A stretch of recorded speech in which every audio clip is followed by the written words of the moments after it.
ये तो एक आम बात जानी जाती है कि अगर कोई व्यक्ति कुछ करना चाहे तो वो कर सकता है, पर जो आम बात नहीं है वो ये कि ऐसे कितने लोग हैं जिन्होंने कुछ करने की इच्छा रखी हो और वो करके दिखाया हो।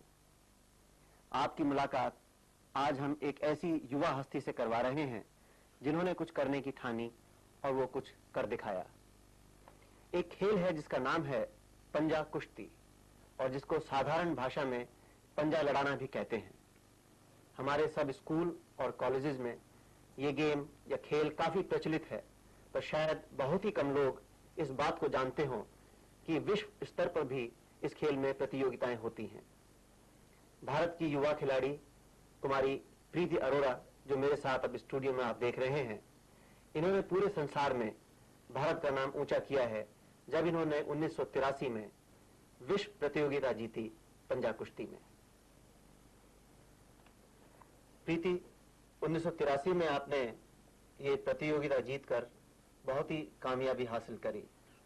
हम ये जानना चाहेंगे कि ये खेल, जो कि खासतौर से युवकों का खेल माना जाता है, इसके लिए आपको कैसे प्रेरणा मिली? मुझे वैसे तो खेल कूद में बचपन से ही इंटरेस्ट था और आर्म रेसलिंग में खासतौर पे हमारे भाई साहब रायपुर के जो विजय हिंदुस्तानी हैं, उन्होंने इसमें आगे बढ़ाया मुझे। मैं वैसे पहले जूडो और कराटे की ट्रेनिंग करती थी, तो उन्होंने आके मुझे पूरा गाइडेंस दिया कि तुम आर्म रेसलिंग में ऐसा ऐसा मतलब आर्म रेसलिंग करो तो हाथों में बहुत पावर आ जाती है, वैसे भी तुम कराटे की चैंपियन हो। तो पूरा उन्होंने समझाया। उसके बाद मैं सन 1981 से लगातार स्टेट नेशनल खेलती रही और स्टेट की लगातार चैंपियन बन के नेशनल जाती रही। उसके बाद सन दिसंबर 1983 में मुझे अमेरिका जाने का सौभाग्य प्राप्त हुआ। तो इसमें जब आपने शुरू किया था तो शुरू में आपको किन प्रतियोगिताओं में हिस्सा लेना पड़ा जिससे कि आप ऊपर आ सकें? मैं पहले स्टेट चैंपियन बनती रही, उसके बाद नेशनल, उसके बाद सन 1983 में दार्जिलिंग में वो नेशनल प्रतियोगिता हुई थी, उसमें मेरा सिलेक्शन वर्ल्ड आर्म रेसलिंग के लिए हुआ था। इस खेल के लिए आपको किस तरह की खास ट्रेनिंग करनी पड़ती है और आपको कौन सिखाता है इसमें पंजा कुश्ती के बारे में? इसमें कोई खास कोच नहीं रहते, वैसे हम खुद इसकी प्रैक्टिस करते हैं। सब इसकी प्रैक्टिस सवेरे 2 शाम सवेरे सुबह 2 घंटे करते हैं। हाथों की पूरी प्रैक्टिस करनी पड़ती है, डम्बल्स चलाना, हाथों की एक्सरसाइज करना। और क्योंकि बहुत प्रेरणा की बात है हमारे युवाओं के लिए कि एक लड़की जो कि खासतौर से युवकों के खेल हैं, तीनों के तीनों, जूडो, पावर लिफ्टिंग और पंजा कुश्ती, उसमें आपने इतना नाम हासिल किया है, तो आपको कुछ कठिनाई नहीं हुई इस तरह के खेल खेलते हुए? मेरे लिए कठिनाई ही जीवन की महत्वपूर्ण वस्तु है। मैं हर कठिनाइयों का सामना करना चाहती हूँ। तो इसमें जैसे आप इन खेलों को खेलती थी, कुछ आपकी जो साथी हैं या आपकी जो छात्राएं हैं, उन्होंने कैसा महसूस किया जब आप इस तरफ बढ़ी, जो युवकों के खेल हैं?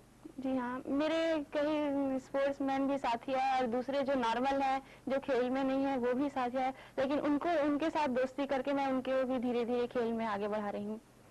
तो इसमें अब जैसे आपका ये पटियाला का जो कोर्स खत्म हो जाएगा और आप एक क्वालिफाइड कोच बन जाएंगे जूडो की, जी हाँ, तो क्या करना चाहेंगे? जूडो लड़ना चाहेंगी या आप कोच करना चाहेंगी? किस तरह मैं फिर कोच ही करना चाहूंगी, आगे और लोग को जूडो की ट्रेनिंग देना चाहूंगी।